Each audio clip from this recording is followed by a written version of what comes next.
One thing you mentioned earlier is that you can leave Pittsburgh, not leaving the country, and get stared at. Mm-hmm. And I want you to talk about, why do you think that is? How does that make you feel?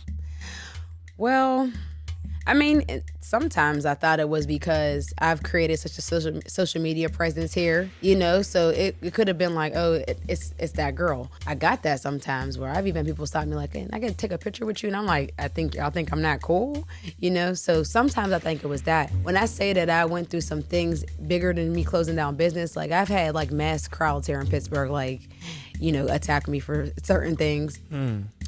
I don't really mind to talk about that either, because it's sometimes interesting. But that negative energy was one reason why I wanted to close that location too. You know how sometimes something haunts you, and it's just you keep thinking about the phrases and the moments. That all plays a part in the South Side. I find myself trying to block that stuff sometimes, but I think I need to talk about it, because that was probably like one tragic time here in Pittsburgh that like really made me like kind of like F the city.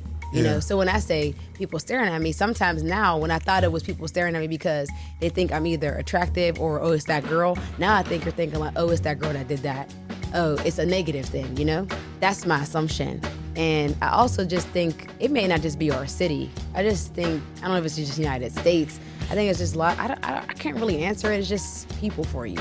Iceland being 0% crime rate, and like one of the most safest places to live in the world, I just think their attention just isn't, it's not envious, it's not judgmental, it's not negative, it's just happy. And you don't have to look over your shoulder. No, and I just think that's probably why they're like that. They seem peaceful. It's like Christmas all the time, like working in the Whoville.